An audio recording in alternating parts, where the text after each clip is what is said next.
And the question is, what does America need to turn? What do we need to change? And when we say America, we're talking about the leadership, we're talking about the church. Yeah. We're talking about the people of God. And what do we need to be shaken from?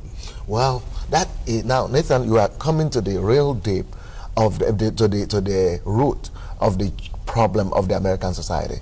Now, any society, right, is a reflection of its church. Now, the reason you have the gay question in the society is because you have the gay question in the pulpit. Yes, yes. Right? I agree. Now, if you have the question of corruption in any given society, you only have corruption because that corruption is being in the church.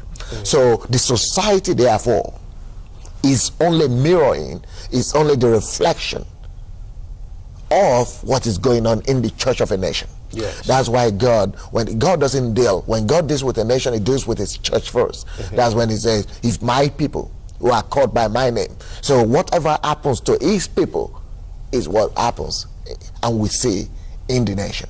So now, to change America, there is no way. Now, you could do as many elections as you want. You could elect the Democrats or the Republicans. You could change presidents as much as you want.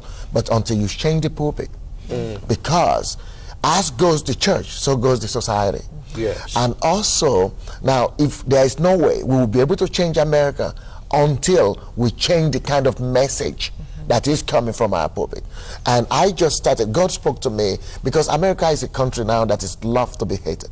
And even in this country, you have two forces. You have a force that is trying to go back to the traditional values and reclaim the nation for God. Then you have another force that is trying to go as secular as possible. Right. And what I've seen is that to save America, we people who are not from this country, we've got to come and join our hands together with the American church. And God spoke to me to do that.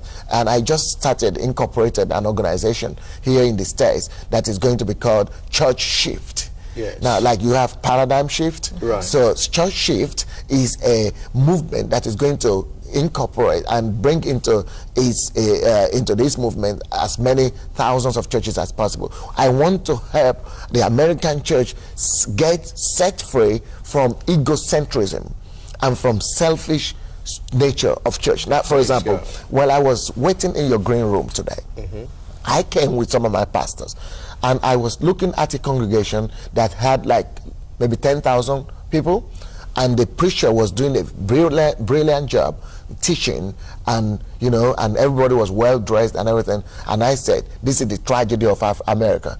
And the man said, what do you mean tragedy? This is a big church, successful church. I said, it's a tragedy because you see how many people are sitting in them church, in them pews. 10,000 people in that church. What are you doing with them? What is the good of it? You keeping all these people in them church, preaching good messages to them, and they come back, they keep on coming back every week. Is that the purpose of it? Until they die one by one, and until you die, they bury you, you get another pastor, just keeping them coming to church? You are conserving and hoarding God's resources. Yes. Every one of those people sitting down in them pews were meant to be used by God to change and reclaim the society for God. Yes. God, when he was saving every one of them, he had a burden.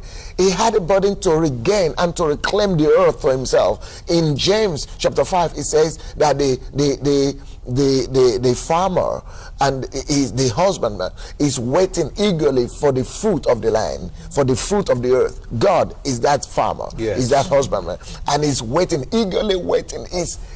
He's having a burden for the fruit of the earth to be restored to him, and he's saving each individual for that only purpose, that every single person that is saving, bringing to the church, should be equipped with the ability to leave the four walls of the church and go out to the street and reclaim the earth, his own particular sphere of influence, back to God Almighty.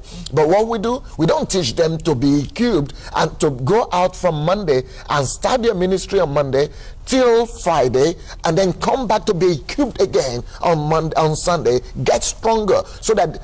But we think we are doing God's service, and our church service, our Christian service, is on Sunday. No, Sunday is just a place where we are equipped, and Monday is when not we go to job, but it's when our ministry is supposed to begin. Amen. And every one of those people sitting in those 5,000 or 10,000 churches, we are supposed to release them to become reapers, yes, and to become instruments and tools in the hand of God to reclaim this society back to God. If we are only going to be satisfied at having church, we will never get anywhere, and Satan will invade our society, and it will be so tragic to yes, lose this country. Now that is the purpose of God. I